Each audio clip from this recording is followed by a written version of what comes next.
ಬಹುತೇಕ ನಾನು ಇವತ್ತು ನಿಮ್ ಕಾರ್ಯಕ್ರಮಕ್ಕೆ ಬರ್ತೇನೆ ಅನ್ನೋದು ನನಗೂ ಗ್ಯಾರಂಟಿ ಇಲ್ಲ ಆಗಿತ್ತು.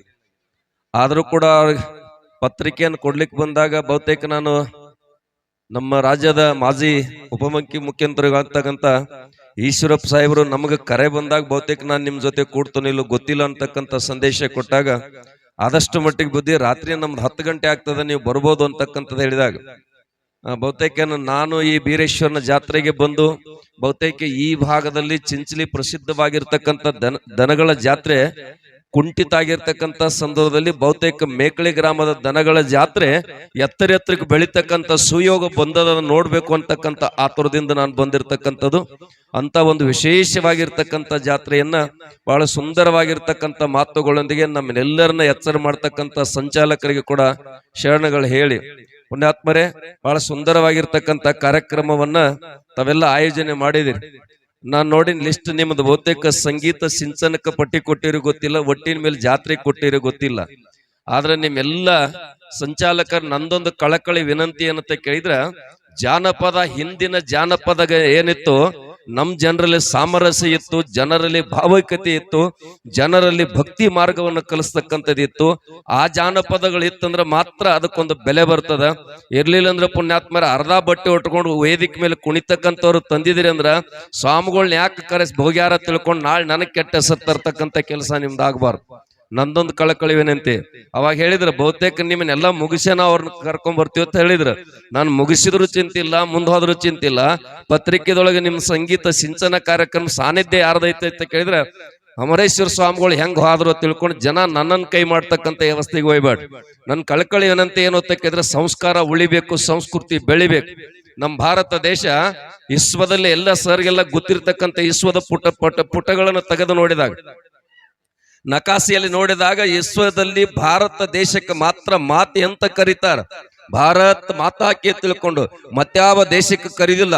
ಅದಕ್ಕೆ ಪುಣ್ಯಾತ್ಮರಿ ಈ ದೇಶದಲ್ಲಿ ಹೆಣ್ಣಿಗೆ ತಾಯಿ ಅಂತಕ್ಕಂಥ ಸ್ಥಾನದ, ಮಣ್ಣಿಗೆ ತಾಯಿ ಅನ್ಸಕ್ಕಂಥ ಸ್ಥಾನದ, ಅನ್ನಕ್ಕೆ ಅನ್ನಪೂರ್ಣೇಶ್ ಅಂತಕ್ಕಂಥ ಸ್ಥಾನದ, ತಾಯಿ ಅಂತಕ್ಕಂಥ ಶಬ್ದಕ್ಕೆ ಮರಾಠಿಯಾಗಿ ಸಂತ ಬರೀತಾರೆ, ಲೋಖಂಡಿಚ ಸಾಕಲಿ ತುಟ್ಟಿಲ್ಪನ್ ಆಯಿ ಸಮಯ ತುಟ್ನಾರ್ನಯ ಅಂತ ಹೇಳ್ತಾರೆ. ಅಂತ ಅಪರೂಪವಾಗಿರ್ತಕ್ಕಂಥ ಅದರೊಳಗೆ ವಿಶೇಷವಾಗಿ ಪುಣ್ಯಾತ್ಮರೇ ಶಿವಸಿದ್ಧ ಬೀರೇಶ್ವರರ ಜಾತ್ರೆ ಇದು. ಅದಕ್ಕೆ ನೀವು ಯಾರ ಜಾನಪದ ಕರ್ಕೊಂಡ್ ಬರ್ರಿ, ಆ ಜಾನಪದ ಪದಗಳನ್ನ ಕೇಳೋದ್ರಿಂದ ನಮ್ಮಲ್ಲಿ ಒಳ್ಳೆ ಸಂಸ್ಕಾರ ಬರಬೇಕು, ಬದಲಾವಣೆ ಆಗ್ಬೇಕು. ಇರ್ಲಿಲ್ಲ ಅಂದ್ರೆ ಹತ್ತಿ ಬಾರೋ ಲಿಚ್ಚನಿಕ್ಕಿ ನಮ್ಮ ಅಪ್ಪ ಬರ್ತಾನ ಏನೋ ಹಾಡ್ತಾರಲ್ಲ, ಅಂತ ವ್ಯವಸ್ಥೆಗಳಿಗೆ ತಂದಿಟ್ರಿ ಅಂದ್ರ ಮತ್ ನಿಮಗೆಲ್ಲ ಹೆಂಗ್ ಗೊತ್ತ್ರಿ ಅಪ್ಪಗಳತ್ ನಾನು ಕೇಳ್ಬೇಡ್ರಿ. ಯಾಕಂದ್ರೆ ಟ್ಯಾಕ್ಟರ್ಗಳು ಹಾಡ ವೇದಿಕೆಗೆ ಬರಬಾರ್ದು. ನಾನು ಇಷ್ಟೇ ನಿಮ್ಮಲ್ಲಿ ಕಳಕಳಿವೇನೆ ಅಂತ ಹೇಳ್ತಾನೆ. ಯಾಕಂದ್ರೆ ಬಹುತೇಕ ಆಗಲೇ ಹುಡುಗರು ಇಲ್ಲಿ ಡಾಲ್ಬಿ ಹಚ್ಚಿದಾಗ ಹುಡುಗರು ಕೂತವ್ರೆಲ್ಲ ಡ್ಯಾನ್ಸ್ ಮಾಡಕತ್ತಿದ್ರು. ಈ ಹುಡುಗರಲ್ಲಿ ಪುಣ್ಯಾತ್ಮರು ಒಂದು 4 ವಚನಗಳು ಉಳಿಬೇಕು, 4 ಸಂಸ್ಕೃತಿಯನ್ನು ಉಳಿಬೇಕು ಅಂತಕ್ಕಂಥದ್ದು ಏನಾದ್ರೂ ಬೇಕಾಗಿತ್ತಂದ್ರ ನಿಮ್ಮಲ್ಲಿ ಈ ವೇದಿಕೆಗಳು ಸಮಾಜಕ್ಕೆ ಒಳ್ಳೆ ಕೊಡುಗೆಯನ್ನು ಕೊಡ್ತದ ಆಗ್ಬೇಕು. ಬಹುತೇಕ ನೀವೆಲ್ಲ ಮಾಲಿಗಳನ್ನ ತಂದಿರಿ. ಬಹುತೇಕ ಇಷ್ಟು ದೊಡ್ಡ ಮಾಲಿಗಳನ್ನ ತಂದದ್ದು ನೋಡಿದ್ರು ಕೂಡ ಸುಮ್ಮನೆ ನಿಮ್ ಪ್ರೀತಿಗೆ ನಾವ್ ಯಾವಾಗಲೂ ಋಣಿ ಇದೀವಿ. ನೀವು ಬರೇ ಪುಣ್ಯಾತ್ಮರ ಒಂದು ಹೂ ಕೊಟ್ಟರು ಕೂಡ ನಮ್ಗೆ ಸಂತೋಷ ಐತಿ. ಆರ್ಥಿಕವಾಗಿ ಸಂಸ್ಥೆಗಳ ಮೇಲೆ ಬರ್ಬೇಕು.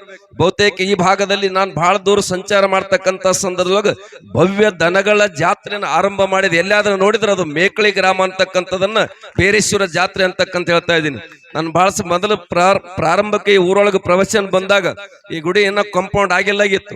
ಅಂತ ಒಂದು ಅತಿ ಕಡಿಮೆ ಅವಧಿಯಲ್ಲಿ ಇಷ್ಟು ದೊಡ್ಡವಾಗಿರ್ತಕ್ಕಂಥ ಮಂದಿರವನ್ನ ನಿರ್ಮಾಣ ಮಾಡಿ ದ್ವಾರ ಬಾಗಿಲವನ್ನು ನೋಡಿದಾಗ ನಮ್ಮ ಅನಿಲ್ ಅವ್ರ ಹರಿಕೆಯವ್ರು ಹೇಳ್ತಿದ್ರು, ಬಹುತೇಕ ಬುದ್ಧಿ ಒಂದ್ಸಲ ಗೋಪುರದ ವ್ಯತ್ಯಾಸ ಆಗಿತ್ತು. ವ್ಯತ್ಯಾಸ ಆದ್ರೂ ಕೂಡ ಮತ್ತೆ ಅತ್ಯಂತ ಶೀಘ್ರದಲ್ಲಿ ಇಷ್ಟು ಸುಂದರವಾಗಿರ್ತಕ್ಕಂಥ ಕಾರ್ಯಕ್ರಮವನ್ನು ಮಾಡಿದ್ದು ನೋಡಿದ್ರೆ ನಿಜವಾಗಿ ಪುಣ್ಯಾತ್ಮರೇ ಮೇಕಳಿ ಗ್ರಾಮ ಒಂದು ಸಾಧು ಸಂತರ ತವರೂರು, ಭಕ್ತಿಯ ಊರು ಅಂತಕ್ಕಂಥದನ್ನ. ಅದಕ್ಕೆ ತಾವೆಲ್ಲ ಎಷ್ಟು ಜನ ಹೆಣ್ಮಕ್ಳು ಸೇರ್ಕೊಂಡ್ರೆ ಮಕ್ಕಳು ಕೂಡ ಇವ್ರಿಗೆ ಏನಾದ್ರೂ ನಿಮ್ ಸಮಾಜದ ಕೊಡುಗೆ ಆಗಬೇಕಾಗಿತ್ತಂದ್ರ ಈ ವೇದಿಕೆ ಮೇಲೆ ಅಂತ ಕೊಡುಗೆ ಕೊಡ್ತಕ್ಕಂಥ ಪದ್ಯಗಳು ಹಾಡ್ಬೇಕಂತ ತಿಳ್ಕೊಂಡು ಬಹುತೇಕ ನೀವು ಇನ್ನೂ ಬರಾವರಿದ್ರು ಸಂತೋಷದ ಬಂದಿದ್ರು ಕೂಡ ನಿಮ್ಮಲ್ಲಿ ಕಲಾವಿದರು ಕೂಡ ನಾನು ಕಳಕಳಿ ವಿನಂತಿ ಮಾಡ್ತೇನೆ. ಜಾನಪದ ಅಂದಾಗ ಹಿಂದೆ ಜಾನಪದದೊಳಗೆ ಎಂತ ಶಕ್ತಿ ಇತ್ತು ಅಂತ ಕೇಳಿದ್ರೆ ಸಂಚಾಲಕರಿಗೆ ಹೇಳ್ತಾನ, ಹಿಂದ ನಸ್ಕಿನ 4 ಗಂಟೆಗೊಬ್ಬಗೆ ಗರತಿ ಹಾಡ್ತಿಳತ್ತ. ಏನ್ ಹಾಡ್ತಿಳತ್ತ ಕೇಳಿದ್ರೆ ನಮ್ಮ ಹನುಮಂತ ಸರ್ ಬಂದಾರ. ಬಹುತೇಕ ಪುಣ್ಯಾತ್ಮರೇ ಬಾಳ, ಯಾಕಂದ್ರ ರಾಯಣ್ಣನ ಅಭಿಮಾನಿ ಆಗಿರ್ತಕ್ಕಂಥವ್ರು. ಈ ಹಿಂದೆ ನಸ್ಕಿನ 4 ಗಂಟೆಗೆ ಬೀಸು ಕಲ್ಲಿನ ಮೇಲೆ ಹಾಡ್ತಿದ್ರು. ಬಹುತೇಕ ಈಗ ಯಾರು ಬೀಸು ಕಲ್ಲತ್ತ ನೀವು ಬಹುತೇಕ ಪೂಜೆಗೆ ಅಟ್ಟೆ ಇಟ್ಟಿದ್ರು. ಆ ಬೀಸು ಕಲ್ಲಿನ ಮೇಲೆ ನಸ್ಕಿನ 4 ಗಂಟೆಗೆ ಹೆಣ್ಮಗಳು ಏನ್ ಹಾಡ್ತಿಳತ್ತ ಕೇಳಿದ್ರ, ಅತ್ತಿ ಮಾವಸಾಯಲ್ಲಿ ಹತ್ತೆಮ್ಮಿಯಲ್ಲಿ ಗಂಡಗ ದೆವ್ವ ಬಡಿಯಲ್ಲಿ ಬೀರಲಿಂಗೇಶ ನಿನಗ ಜೋಡಡ್ಡ ಟೆಂಗ ಬಡಿಲಿ ಅಂತ ಹಾಡಿದಳಕಿ. ಬಹುತೇಕ ಹೆಣ್ಮಗಳು ಅಂದಿರ್ಬೇಕಿಂತ ಹಂಗೆ ಸೊಸಿ ಬಂದಳು ಅತ್ತಿ ಮಾವ ಸಾಯಿಲೆ ತಿಳ್ಕೊಂಡು. ಅತ್ತಿ ಮಾವ ಸಾಯಲ್ಲಿ ಹತ್ಯೆಮ್ಮಿಯಲ್ಲಿ ಗಂಡಗ ದೆವ್ವ ಬಡಿಯಲಿ ಬೀರಲಿಂಗೇಶ ನಿನಗ ಜೋಡಾಡ ಟೆಂಗ್ ಹೊಡಿಲಿ ಅಂದಾಗ ಮಾವಗ ಬಹಳ ಕೋಪ ಬಂತು. ಪಂಚಾಯತಿ ಕಟ್ಟಿ ಸೇರಿಸಿರು. ಕರಿಗಾರ ಕಾಕ ಹೇಳ್ರಿ ನಾಳೆ ಪಂಚಾಯತಿ ಸೇರಿಸ್ರಪ್ಪ ನಮ್ಮದೊಂದು ನ್ಯಾಯ ಐತೆ ಅಂದ್ರು. ಅವ್ರು ನ್ಯಾಯ ಐತಂತಕ್ಕಂತ ಮಾತು ಹೇಳಿದಾಗ ಬಂಧುಗಳೇ ಅವಾಗ ಅವ್ರು ಹೇಳಿದ್ರು ಗೌಡ್ರು, ನೋಡ್ರಿ ಪಂಚಾಯತಿ ಸೇರಿಸ್ಬೇಕಾರೆ ಕಾರಣ ಏನು, ನನ್ನ ಸೊಸಿದ ಕಾಗದ ಕೊಡದೈತಿ ಅಂದ್ರು. ಸೊಸಿ ಕಾಗದ ಕೊಡ್ಬೇಕಾದ್ರೆ ಮಗ ಬೇಕಾಗ್ತಾನಂದ್ರು. ಮಗನಿಗೆ ಕರೆಸಿದ್ರು. ಎಲ್ಲ ಪಂಚಾಯತಿ ಸೇರಿತ್ತು. ಸೇರಿರ್ತಕ್ಕಂತ ಸಂದೊಳಗೆ ಗೌಡ್ರು ಕೇಳ್ತಾರ ಕಾರಣ ಏನು, ಯಾರ್ದು ಕಾಗದ ಕೊಡೋದದ, ನಮ್ಮ ಸೊಸಿದಂದ್ರು. ಸೊಸಿದ ಕಾಗದ ಕೊಡೋದಂದಾಗ ಮಗನನ್ನು ಕರೆದ್ರು. ತಮ್ಮ ನಿನ್ನ ಹೆಂಡ್ತಿದ ಕಾಗದ ಕೊಡೋ ಸಲುವಾಗಿ ನಿಮ್ಮಪ್ಪ ಕರ್ಕೊಂಬಂದಾನ, ನಿಂದೇನು ವಿಚಾರ ಅಂದಾಗ, ನೋಡ್ರಿ ಮದುವೆಯಾಗಿ 6 ವರ್ಷ ಆಯ್ತು, ನನ್ ಬಿಟ್ಟು ನಾನು ಹೆಂಡ್ತಿ ಒಂದು ತುತ್ತು ಎಂದೂ ಬಾಯಾಗ ಹಾಕಿಲ್ಲ, ನಾನು ಎದರ್ ನಿಂತ್ ಮಾತನಾಡಿಲ್ಲ, ನಾನ್ಯಾಕೆ ಕಾಗದ ಕೊಡ್ಲಿ ಎಂದ. ಅವಾಗ ಗೌಡ್ರು ಅಂದ್ರು ಪಂಚಾಯತಿ ಸೇರಿದ ಅಪಮಾನ ಮಾಡಬಾರ್ದು, ಪಂಚಾಯತಿಗೆ ಅಪಮಾನ ಮಾಡಬಾರ್ದು, ನಿಮ್ಮ ಅಪ್ಪಂದು ಮರ್ಯಾದೆ ಕಳಿಬೇಡ ಅಂದ. ನೋಡ್ರಿ ನಿಮ್ಮದು ಮರ್ಯಾದೆ ಉಳಿಬೇಕು, ನಮ್ಮ ಅಪ್ಪಂದು ಮರ್ಯಾದೆ ಉಳಿಬೇಕಂದ್ರ ಕರ್ಕೊಂಡು ಬಂದವ ಯಾರದನ್ರಿ ಪಂಚಾಯತಿಗೆ, ನಮ್ಮಪ್ಪ, ಅವಂದ ಕಾಗದ ಕೊಟ್ಟು ಬಿಡ್ರಿ ಅಂದವ್. ಅವಾಗ ಗೌಡ್ರು ಬಹಳ ಬುದ್ಧಿಜೀವಿ ಇದ್ರು, ಸದಾವಕಾಲ ಪಾರಮಾರ್ಥ ಕಾಲ ಕಳೀತಿದ್ರು. ಕೇಳಿದ್ರವ್ರು ಕಾಗದ ಕೊಡುವಂತ ಕಾರ್ಯ ಸೊಸಿದ್ ಏನಾಗ್ಯದ, ಆಕೆನೆ ಕೇಳ್ರಲ್ಲಿ ನಿತ್ತಾಳಂದ್ರು. ಆ ಯಮ್ಮನ್ ಕರೆದ್ರು, ತಂಗಿ ಏನ್ ಮಾಡಿದ್ವಿ ಅಂತ ತಪ್ಪ. ನಾ ಏನೂ ಮಾಡಿಲ್ಲ ಗೌಡ್ರ, ನಮ್ಮವು ನಸ್ಕಿನ 4 ಗಂಟೆಕ್ಕ ನಮ್ಮ ಮನಿ ಒಳಗೆ ಬೀಸು ಕಲ್ಲಿನ ಮೇಲೆ ಹಾಡ್ತಿದ್ರು. ಅತ್ತಿ ಮಾವ ಸಾಯಲ್ಲಿ ಹತ್ಯೆಮ್ಮಿಯಲ್ಲಿ ಗಂಡಗ ದೆವ್ವ ಬಡಿಲಿ ನಿನಗ ಜೋಡ್ಯಾಡ ಟೆಂಗ್ ಬಡಿಲಿ ಬೀರೇಶ ತಿಳ್ಕೊಂಡು ಹಾಡಿನ ಎಂದಳಕಿ. ಅವಾಗ ಗೌಡ್ರು ಹೇಳಿದ್ರು, ಅಕಸ್ಮಾತ್ ನಿನ್ ಮಾತು ಕೇಳಿ ನಾ ಕಾಗದ ಕೊಟ್ಟಿ ಅಂದ್ರೆ ಪಾಪ ಆಗ್ತದಂದ್ರು. ಎಂತ ಹಾಡು ಹಾಡ್ಯಾಳತ್ತ ಕೇಳಿದ್ರ ನಾವೆಲ್ಲಾ ತಿಳ್ಕೊಂಡು ಅತ್ತಿ ಮಾವ ತಿಳ್ಕೊಂಡು, ಈ ಅತ್ತಿ ಮಾವಲ್ಲ, ಆಸೆ ಅಂತಕ್ಕಂಥದ್ದು ಅತ್ತಿ, ಮಾಯಾ ಅಂತಕ್ಕಂಥದ್ದು ಮಾವ, ಎರಡೂ ಸಾಯಿಲೆತ್ತಿ ಬೇಡ್ಕೊಂಡ. ಅತ್ತಿ ಮತ್ತು ಮಾವ, ಆಸೆ ಮತ್ತು ಮಾಯಾ ಅಂತಕ್ಕಂಥದ್ದು ಇವೆರಡೂ ಸಾಯಿಲೆತ್ತಿ ಬೇಡ್ಕೊಂಡಾಳ. ಹತ್ಯೆಮ್ಮಿಯಲ್ಲಿ ಅಂದ್ರ ಪ್ರತಿಯೊಬ್ಬ ಮನುಷ್ಯನಿಗೆ ದಶೇಂದ್ರಿಗಳಿರ್ತಾವ.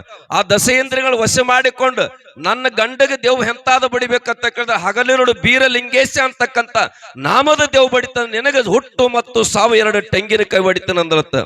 ಇವು ಜಾನಪದನ. ಮತ್ತಿನ್ನು ನಮ್ಮ ಹನುಮಂತನವರದ ಮೇಲ್ ಬರ್ತಾರ, ಅವ್ ಜಾನಪದ ಯಾವ್ದೋ ನೀವು ನೋಡ್ಕೋರಿ. ಒಟ್ಟಿನ ಮೇಲೆ ಕೈ ಮಾಡತ್ತಾರ ಹುಡುಗರೆಲ್ಲ ನನ್ನ ಕಡೆನೆಗೆ. ಅದಕ್ಕೆ ನಾನ್ ನಿಮ್ಮಲ್ಲಿ ಕಳಕಳಿ ವಿನಂತಿ ಏನಂತ ಕೇಳಿದ್ರೆ, ಅಮರೇಶ್ವರ ಸ್ವಾಮಿಗಳು ಬಂದಿದ್ರು ಉದ್ಘಾಟನಕ್ಕ, ಎಂತ ಹಾಡ್ರ ತಿಳ್ಕೊಂಡು ಮತ್ತೊಬ್ರು ಯಾರ ಹೆಸರು ತೆಗಿಬಾರ್ದು. ನಾನು ಕಲಾವಿದರಲ್ಲಿ ಕೂಡ ವಿನಂತಿ ಮಾಡ್ಕೋತನು. ಆದ್ರೂ ಕೂಡ ಕಾಲಾಯ ತಸ್ಮೆ ಅಂದಂಗೆ ಹೋಗ್ಬೇಕಾಗಿ ತಪ್ಪುಗಳತ್ ನೀವು ಅನ್ಬೋದು. ಅದ್ರೊಳಗೆ ಒಂದಿಷ್ಟು ಹೆಚ್ಚಿನ ಸಂಖ್ಯೆಯಲ್ಲಿ ಇದನ್ನ ಸಂಸ್ಕೃತಿಯನ್ನು ಉಳಿಸ್ತಕ್ಕಂಥ ಕೆಲಸ. ಯಾಕಂದ್ರೆ ಇನ್ನು ಮುಂದಿನ ದಿನಮಾಲಿ ಭಜನೆ ಡೊಳ್ಳಿನ ಹಾಡುಗಳು ಬಹುತೇಕ 2 ಜನ ಸೇರಂಗಿಲ್ಲ, ಇಂಥವಕ್ ಮಾತ್ರ ಸಾಕಷ್ಟು ಜನ ಸೇರಿಬಿಟ್ರೆ ನೋಡೇನೆ ಇಲ್ಲಿ.